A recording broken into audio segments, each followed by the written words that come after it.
ஓம் நம சிவாய. வணக்கம் மக்களே. இந்த வீடியோவில் கடக ராசி பூசம் நட்சத்திரத்தில் பிறந்தவர்களோட குண நலன்கள் மற்றும் ஜோதிட பலன்கள் பற்றி தான் பார்க்க போகிறோம். அடுத்தடுத்த வீடியோவில் புனர்பூசம் ஆயில்யம் நட்சத்திரத்தில் பிறந்தவர்களோட குணநலன்கள் மற்றும் ஜோதிட பலன்கள் பற்றி பார்க்கலாம்.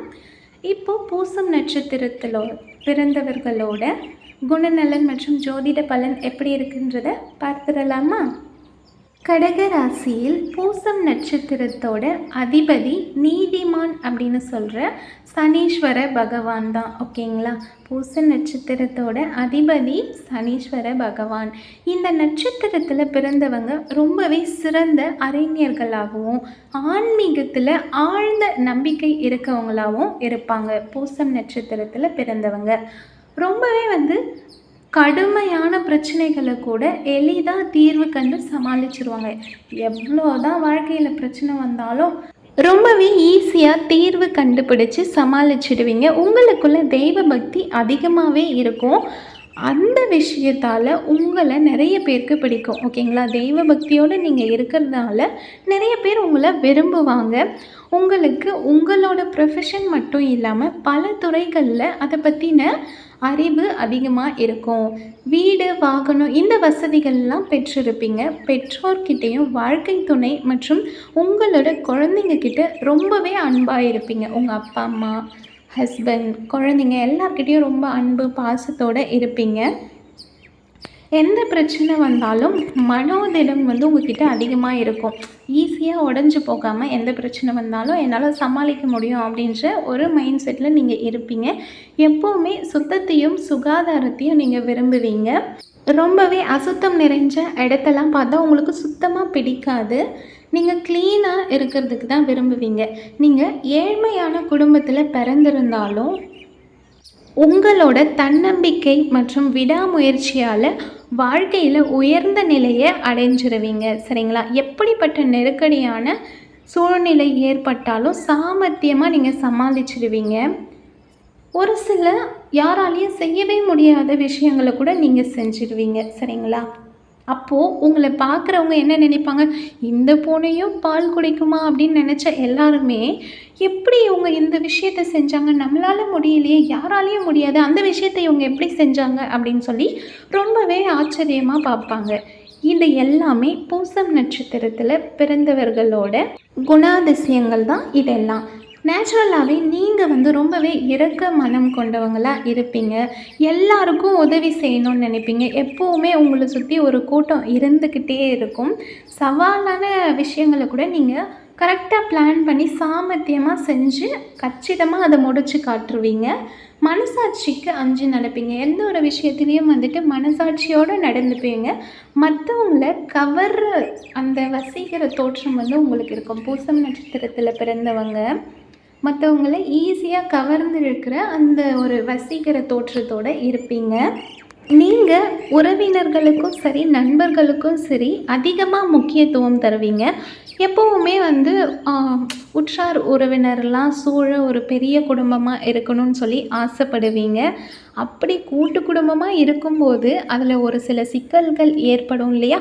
அந்த சிக்கல்களை கூட நீங்கள் ஈஸியாக சரி செஞ்சிருவீங்க. அந்த அளவுக்கு உங்களுக்கு அந்த அறிவும் இருக்கும், புத்திசாலித்தனமும் அதிகமாகவே இருக்கும்.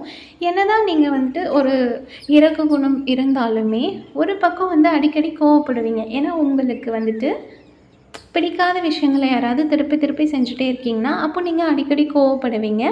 உங்களால் உங்கள் வாழ்க்கையில் வர பிரச்சனைகள் மற்றும் மற்றவங்களோட வாழ்க்கையில் வர பிரச்சனைகளை சமாளிக்கிற அளவுக்கு திறன் இருக்கிறதுனால ஒரு சில இடத்துல நீங்களே உங்களை நினச்சி கர்வப்படுவீங்க. ஓகேங்களா? எப்போவுமே எந்த சூழ்நிலையிலையும் உங்களோட செல்ஃப் ரெஸ்பெக்டை விட்டு கொடுக்கவே மாட்டீங்க. உங்களோட சுய கௌரவத்தை நீங்கள் நிலைநிறுத்தி கொண்டே தான் இருப்பீங்க. ஓகேங்களா? எப்போவுமே நீங்கள் வந்துட்டு தலைமை ஸ்தானத்தை வகிக்கிற அளவுக்கு தன்னம்பிக்கையோடையும் தளராத முயற்சியும் செஞ்சுட்டே இருப்பீங்க. பூசம் நட்சத்திரத்தில் பிறந்தவர்களுக்கு வந்து கற்பனை திறன் ரொம்பவே அதிகமாக இருக்கும். கடகராசிக்காரர்களே கற்பனை உலகத்தில் வாழறவங்க தான். இதில் பூசம் நட்சத்திரக்காரர்கள் வந்து ரொம்பவே கற்பனை திறன் அதிகமாக வச்சிட்ருப்பாங்க. கதை, கவிதை இதெல்லாம் எழுதுறதுல அவங்களுக்கு ரொம்பவே அதிகமாக நாட்டம் இருக்கும். மற்றவங்க செஞ்ச உதவியை மறக்காமல் திருப்பி செய்வாங்க. இது வந்து ஒரு நல்ல பழக்கம். எப்போவுமே மற்றவங்க செஞ்ச உதவியை மறக்கக்கூடாது. அவங்களுக்கு உதவி தேவைப்படுற நேரத்தில் உதவியும் வந்துட்டு நீங்கள் செய்வீங்க. எப்போவுமே பழமை தானே அப்படின்னு சொல்லி பழைய விஷயங்களில் வந்து இது வேண்டாம், இது ஓல்டாக போயிடுச்சு அப்படின்னு சொல்லி தூக்கி போட மாட்டீங்க. பழமையையும் நீங்கள் நேசிப்பீங்க, அதே சமயம் புதுசாக வர விஷயத்தையும் வந்துட்டு விரும்புவீங்க. சரிங்களா? புதுமையையும் நேசிப்பீங்க, பழமையையும் விட்டு கொடுக்காம நேசித்து அதை கூடவே வச்சுப்பீங்க. அடுத்ததாக நீங்கள் வந்துட்டு சமூகத்தில் முக்கிய பிரமுகராக இருப்பீங்க. புகழ்பெற்ற பல பெரிய மனுஷங்களோட நட்பை பெற்றிருப்பீங்க. சரிங்களா? என்னதான் இப்போ நீங்கள் வாழ்க்கையில் கஷ்டப்பட்டுட்டே இருந்தாலும் உங்களோட வாழ்க்கையில் பிற்பகுதின்னு ஒன்று இருக்கு இல்லையா? அப்போது சகல யோகங்களோட நீங்கள் ரொம்பவே சந்தோஷமான நிம்மதியான வாழ்க்கையை வாழ்வீங்க. ஓகேங்களா? இது வந்துட்டு கடகராசி பூசம் நட்சத்திரக்காரர்களோட பொதுவான குணநலன்கள் மற்றும் ஜோதிட பலன்களை பார்த்துருக்கோம். இப்போது பூசம் நட்சத்திரத்தில் பாத வாரியான பலன்களை பார்க்கலாம். பூசம் 1ஆம் பாதம், பூசம் 2ஆம் பாதம் அப்படியெல்லாம் சொல்லுவாங்க இல்லையா? ஸோ உங்கள் ஜாதகப்படி நீங்கள் பூசம் நட்சத்திரத்தில் எத்தனையாவது பாதத்தில் இருக்கீங்கன்றது உங்களுக்கு தெரியும் இல்லையா? ஸோ உங்களுடைய பலன்களை இப்போ பார்க்கலாம். பூசம் 1ஆம் பாதத்தில் பிறந்தவங்க எப்போவுமே எந்த ஒரு விஷயத்தையும் உடனே செஞ்சாகணும், ரொம்ப ஃபாஸ்ட்டாகவும் செஞ்சு முடிக்கணும் அப்படின்னு சொல்லி விரும்புவீங்க. அதே போல் நீங்கள் ஃபாஸ்ட்டாக சீக்கிரமாக எந்த வேலையாக இருந்தாலும் செஞ்சு முடிச்சிடுவீங்க. சோம்பேறித்தனம்னா சுத்தமாக உங்களுக்கு பிடிக்காது. ஓகேங்களா? நிறைய பேர் கூடி இருக்கிற இடத்துல கூட நீங்கள் தனித்துவமாக தெரிவிங்க. எவ்வளோ பேர் இருந்தாலும் அந்த கூட்டத்தில் நீங்கள் மட்டும் தனியாக தெரிவிங்க. அடிக்கடி உங்களோட அப்பா கூட உங்களுக்கு வாக்குவாதம் ஏற்படும். சரிங்களா? வாக்குவாதம் ஏற்படும். அதனால் எந்த ஒரு பிரச்சனையும் இல்லை, உடனே சரியாயிடுவீங்க. ஒரு சில நேரத்தில் வந்து நீங்கள் ஹாஸ்டலில் தங்கி படிச்சிருப்பீங்க. இதை படிக்கக்கூடிய வாய்ப்புகளும் இதுக்கப்புறம் ஏற்படும். படிப்பில் ரொம்பவே சிறப்பாக இருப்பீங்க. தேசிய அளவில் நடைபெறுற போட்டிகளில் கூட நீங்கள் கலந்து கொண்டு பரிசும் பாராட்டும் பெறுறதுக்கான வாய்ப்பு உங்களுக்கு இருக்குது. இதுக்கு முன்னாடியும் ஒரு சிலர் வந்து பெற்றிருப்பீங்க. சரிங்களா? சிறு வயசுலேயே நீங்கள் தலைமை பண்பை பெற்றிருப்பீங்க. எந்த ஒரு விஷயத்துலையும் ஈஸியாக வந்துட்டு அதுக்கான சொல்யூஷனை கண்டுபிடிப்பீங்க. பிரச்சனைன்னு வந்தாலே ஈஸியாக சொல்யூஷன் கண்டுபிடிச்சி அதை தலைமை தாங்கி அந்த பிரச்சனையை சரி பண்ணுற அளவுக்கு உங்களுக்கு திறமை இருக்கும். எப்போவும் தவறு செய்யக்கூடாதுன்னு நினைப்பீங்க. அப்படி தவறு செஞ்சிட்டாலும் அதை வந்துட்டு நீங்கள் சரி செஞ்சிருவீங்க. மற்றவங்க தவறு செய்யக்கூடாதுன்னு அவங்க செய்கிற தவறையும் தட்டி கேட்பீங்க. அந்த ஒரு மனதைரியம் உங்களுக்கு இருக்கும். கோடை காலத்தில் கூட சூடான உணவையே நீங்கள் விரும்பி சாப்பிடுவீங்க. எப்போவுமே வந்துட்டு வெயில் டைமில் எல்லோரும் குளிர்ச்சியாக சாப்பிடணும்னு நினைப்பாங்க. ஆனால் நீங்கள் அந்த டைமில் கூட எனக்கு சூடான சாப்பாடு தான் பிடிக்கும், சூடாக டீ குடிப்பீங்க, சூடாக பஜ்ஜி, ஸ்நாக்ஸ் அந்த மாதிரி ஏதாவது ஒன்று செஞ்சு சாப்பிட்டுட்டே இருப்பீங்க. உங்களோட விருப்பப்படியே திருமண வாழ்க்கைன்னு பார்த்தா உங்களோட விருப்பப்படியே மன வாழ்க்கையை அமைச்சிப்பீங்க. வாழ்க்கை துணை வழியில் உங்களுக்கு ஆதரவு அதிகமாகவே இருக்கும். சமூகத்துலேயும் மிக உயர்ந்த ஸ்தானத்தை அடைவீங்க. நீங்கள் உங்களோட நவாம்ச அதிபதி சூரியனாக இருக்கிறதுனால நீங்கள் அடிக்கடி உஷ்ணத்தால் பாதிக்கப்படுவீங்க. உடல் உஷ்ணம் அதிகமாக இருக்கும். அதான் சொல்லுவாங்கள்ல உடம்பு சூடாகிட்டே இருக்குன்னு. ஸோ அதுக்கு காரணம் உங்களோட நவாம்ச அதிபதி சூரிய பகவானாக இருக்கார். அதுதான். ஓகேங்களா? உங்களோட ஆரோக்கியத்தில் எப்போவுமே கவனமாக இருங்க. குறிப்பிட்ட கால இடைவெளியில் வந்துட்டு உங்களோட உடலில் வந்து பரிசோதனை செய்கிறது ரொம்பவே நல்லது. ஓகேங்களா? இதெல்லாம் வந்து பூசம் 1ஆம் பாதத்தில் பிறந்தவர்களுக்கான பலன்கள். அடுத்து இப்போது பூசம் 2ஆம் பாதத்தில் பிறந்தவர்கள் எப்படி இருப்பாங்கன்றதை பார்க்கலாம். பூசம் 2ஆம் பாதத்துக்கு வந்துட்டு உச்சம் பெற்ற கன்னி புதன் நவாம்ச அதிபதியாக இருக்கிறதுனால ரொம்பவே நகைச்சுவையாக பேசுவீங்க. ஆடம்பரமாக வாழணும் அப்படின்னு சொல்லி விரும்புவீங்க. எப்போவுமே பெற்றோர்கிட்ட அதிகமாக அன்பு கொண்டிருப்பீங்க. சரிங்களா? அவங்க சொல்கிறத அப்படியே தட்டாமல் தயங்காமல் செஞ்சுடுவீங்க. ஒரு சிலர் வந்துட்டு இல்லை என்னால் முடியாது அப்படி சொல்லுவாங்க இல்லையா? அந்த மாதிரி எதுவுமே இல்லாமல் அப்பா அம்மா சொல்கிறத அப்படியே செய்வீங்க. உங்களுக்கு வந்துட்டு உறவினர்கள் இருப்பாங்க இல்லையா? ரொம்பவே க்ளோஸாக இருக்க மாட்டீங்க.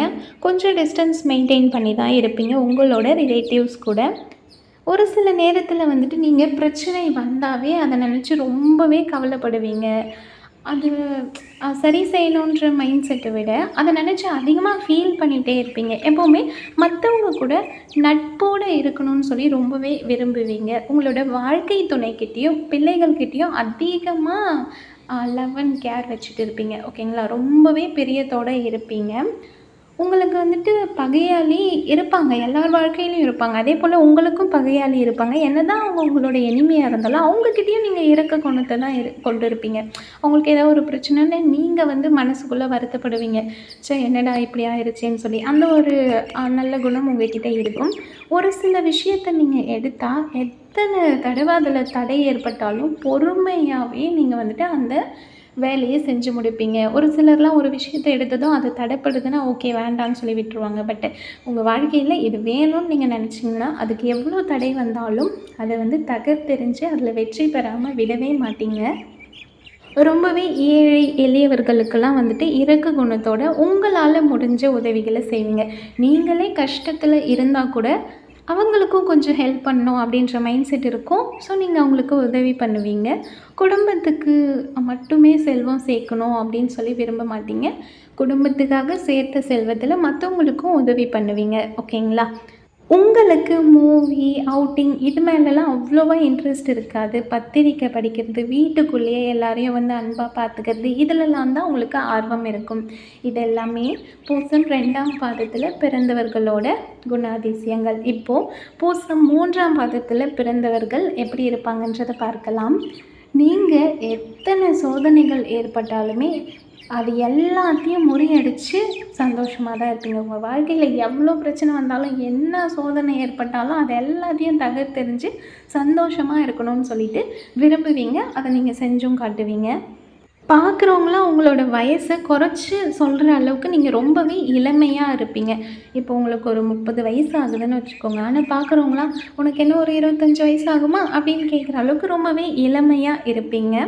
ரொம்பவே புத்திசாலித்தனத்தோடவும் இருப்பீங்க. எல்லாருமே அவங்களுக்கு ஏற்படுற சந்தேகங்களை எல்லாம் உங்ககிட்டயே வந்து கேட்குற அளவுக்கு உங்களுக்கு அறிவு அதிகமாக இருக்கும். எல்லாருமே ஒரே வீட்டில் கூட்டு குடும்பமாக இருக்கணும்னு சொல்லி நீங்கள் ரொம்பவே ஆசைப்படுவீங்க. அது மட்டும் இல்லாமல் ரொம்பவே இயற்கை எழில் சூழ்ந்த வீட்டில் வாழணும் அப்படின்னு சொல்லி ஆசைப்படுவீங்க. நிலத்துக்குள்ளே வீடு கட்டி அதில் வாழணும் அப்படின்னு சொல்லி ரொம்பவே ஆசைப்படுவீங்க. ஒரு சில விஷயத்தில் வந்து ரொம்பவே ட்ரெண்டிங்கில் இருக்க ட்ரெஸ்ஸு, ஆபரணங்கள் இதெல்லாம் வாங்க ஆசைப்படுவீங்க. என்னதான் ஒரு சைடு வில்லேஜ்குள்ளே வாழணும்னு ஆசைப்பட்டாலும் இன்னொரு சைடு வந்து கொஞ்சம் ட்ரெண்ட் அண்ட் ட்ரெடிஷ்னல் மிக்ஸ்டாக நம்ம இருக்கணும் அப்படின்னு சொல்லி உங்களுக்குள்ள ஆசை இருக்கும். இந்த மாதிரி வாசனை திரவியங்கள்லாம் இருக்கு இல்லையா, அதெல்லாம் வந்துட்டு பயன்படுத்துறதுல உங்களுக்கு ரொம்பவே அதிகமாக விருப்பம் இருக்கும். தெய்வ பக்தி உங்களுக்கு ரொம்ப அதிகமாக இருக்கும். எல்லோரும் என்னடா இது, ஏன்டா இவ்வளோ தெய்வ பக்தியோடு இருக்க, சாமி பைத்தியமான்னு கேட்குற அளவுக்கு நீங்கள் தெய்வ பக்தி அதிகமாக வச்சிட்ருப்பீங்க. சின்ன வயசுலேருந்தே உங்களுக்கு மற்றவங்களுக்கு கொடுத்து சாப்பிடணும் அப்படின்ற ஒரு குணம் வந்துட்டு இருக்கும். எந்த ஒரு விஷயத்தையும் வந்து மறைச்சி வச்சு சாப்பிடாம உங்ககிட்ட இருக்குன்னா அதை மற்றவங்களுக்கு கொஞ்சமாக இருந்தாலும் ஷேர் பண்ணி சாப்பிடணும்னு சொல்லி ஒரு குணம் உங்களுக்குள்ள இருந்துகிட்டே இருக்கும். அடிக்கடி நீங்கள் வந்து வாகனங்களை மாற்றிக்கிட்டே இருப்பீங்க. அது ஒரு சிலர் வந்துட்டு காசு இருக்கவங்க, காசு இல்லாதவங்க இல்லை, காசு இருக்கவங்க வாகனங்களை அடிக்கடி மாற்றுறதுக்கு வாய்ப்பு இருக்குது. சரிங்களா?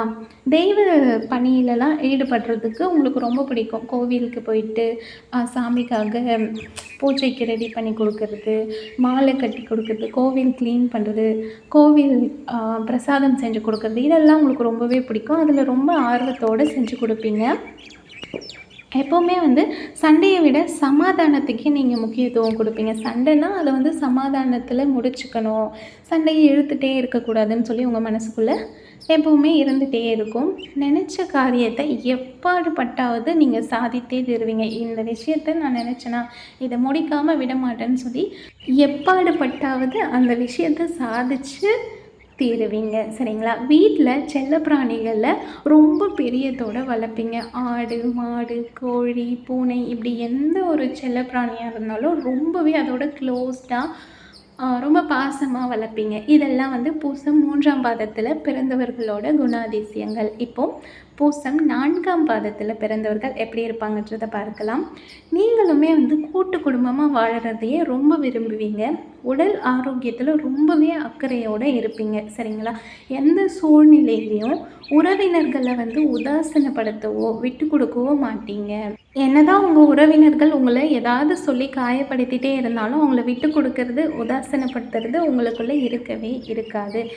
எல்லா வித சுகங்களையும் பெற்று வாழணும் அப்படின்னு சொல்லி நீங்கள் விரும்புவீங்க. சரிங்களா?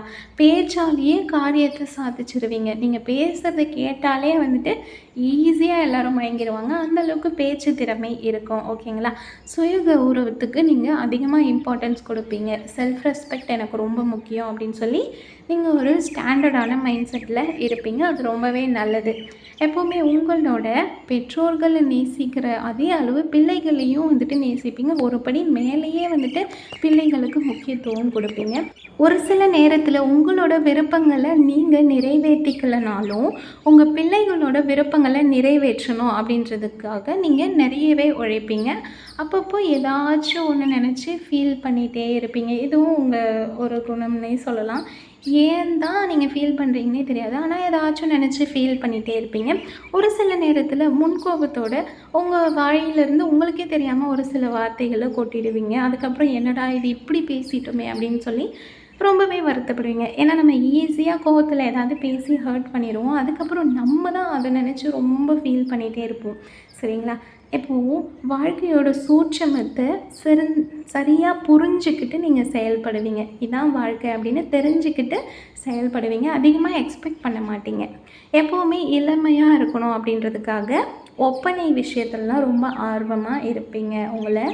உங்களோட பியூட்டியை என்ஹான்ஸ் பண்ணுறதுல ரொம்பவே இன்ட்ரெஸ்டோடு இருப்பீங்க. இப்போது ஓவராலாக கடகராசி பூசம் நட்சத்திரத்தில் பிறந்தவர்களோட குணாதிசயங்கள் மற்றும் ஜோதிட பலன்கள் எல்லாமே பார்த்தோம். பாத வாரியாகவும் 4 பாதத்தில் பிறந்தவர்களுடைய பலன்களையும் பார்த்துட்டோம். இப்போ உங்களோட வாழ்க்கையில் ஒரு சில பிரச்சனைகள் ஏற்படுதுன்னா நீங்கள் வழிபட வேண்டிய தெய்வம் யாருன்னு பார்த்தீங்கன்னா ஸ்ரீ தட்சிணாமூர்த்தி. இவரை வணங்கும் போது உங்களுக்கு உங்களோட மனக்கவலை நீங்கி சந்தோஷமான வாழ்க்கை கிடைக்கும். வியாழக்கிழமையில் நீங்கள் இவரை வணங்கலாம். அடுத்து நீங்கள் அணிய வேண்டிய ரத்தினம்னு பார்த்திங்கன்னா முத்து வச்ச மோதிரமோ இல்லை செயினோ போட்டுக்கலாம். இதன் மூலயமா அவங்களுக்கு வாழ்க்கையில் பல முன்னேற்றங்கள் கிடைக்கும். அடுத்து வழிபட வேண்டிய கோவில் தலங்கள்னு பார்த்தோன்னா திருவெண்காடு, திருநள்ளாறு இதெல்லாம் நீங்கள் வழிபட வேண்டிய தலங்கள். ஓகேங்களா? இந்த வீடியோவில் நம்ம கடகராசி பூசம் நட்சத்திரம் பற்றி எல்லாமே பார்த்துட்டோம். அடுத்தடுத்த வீடியோவில் கடகராசி ஆயில்யம் நட்சத்திரம் புனர்பூசம் நட்சத்திரத்தை சேர்ந்தவர்களோட குணாதிசயங்கள் ஜோதிட பலன்கள் இதெல்லாத்தையும் தெளிவாக பார்க்கலாம். இந்த வீடியோ கண்டிப்பாக உங்களுக்கு பிடிச்சிருக்குன்னு நினைக்கிறேன்.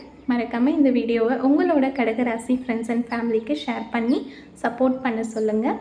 அடுத்த வீடியோவில் சந்திக்கலாம். தேங்க்யூ.